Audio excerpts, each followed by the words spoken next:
अस्सलाम वालेकुम। दोनों सेक्शन एक साथ बैठकर एंजॉय कर रहे हैं। अच्छा, वैसे आप सबको तो पता होना चाहिए कि हालात की वजह से आप दोनों को कंबाइन करके बिठाया है। कुछ बच्चे आए हुए थे, कुछ नहीं आए हुए थे, हालात इधर से उधर है यहाँ के, इसलिए। अच्छा, हमने कौन सा चैप्टर खत्म कर लिया? नमाज हमने खत्म कर लिया। अब नमाज की जो हमने चैप्टर खत्म कर लिया, उनकी दोहराई भी हो गई। अब उनकी डिफरेंट एक्टिविटीज़ भी हमने करवा दी। अभी छोटा सा रिव्यू मैं लेना चाहती हूँ कि जो हमने पढ़ा हमने कितना उनसे सीखा। सही है, तो मेरा सबसे पहला क्वेश्चन ये है कि नमाज के लिए अरबी में कौन सा लफ्ज़ इस्तेमाल हुआ है? सलात का लफ्ज़ इस्तेमाल हुआ है। Well done. आप मुझे बताइए कि एक मुसलमान और एक काफिर के दरमियान बुनियादी फ़र्क क्या है? नमाज। Well done. अच्छा, नेक्स्ट क्वेश्चन मेरा ये है कि जो सलात और नमाज है, इनकी इस्तिलाही मानी क्या है?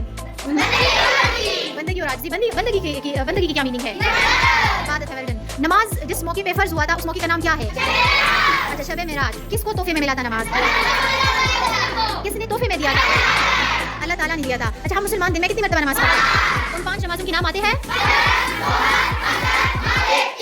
फजर, ज़ोहर, असर, मगरिब, ईशा। अच्छा, अब हम मुझे बताइए कि सुबह की नमाज में हम कितने रकातें पढ़ते हैं? कौन कौन सी?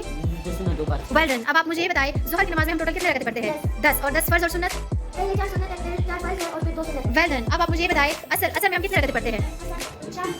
4 पढ़ते हैं, और 4 उनकी 4 फ़र्ज़ है। Well done. मगरिब में हम कितनी रकातें पढ़ते हैं? 5 फ़र्ज़ और सुन्नत का? 3 फ़र्ज़ 2 सुन्नत। अच्छा, ईशा में हम कितनी रकातें पढ़ते हैं? 9। उसमें आप मुझे बताइए फ़र्ज़ और सुन्नत का क्या सीन है? वितर। यस, वितर। 3 वितर हम पढ़ते हैं। वेल डन, शाबाश। अच्छा, अब आप लोग मुझे ये बताइए कि नमाज की आदाब है। पहला आदाब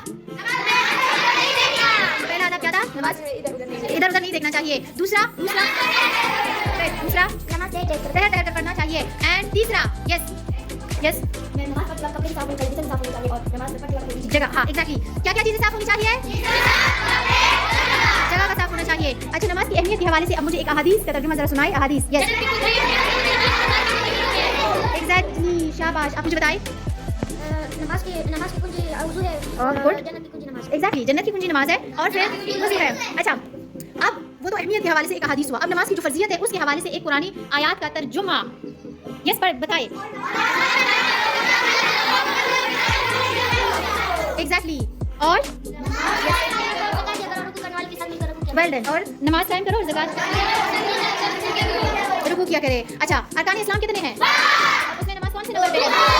सबसे पहला अरकान इस्लाम, बस दूसरा, तीसरा, चौथा और 5वां। आज के लिए इतना ही काफ़ी है। क्लैपिंग कीजिए अपने लिए।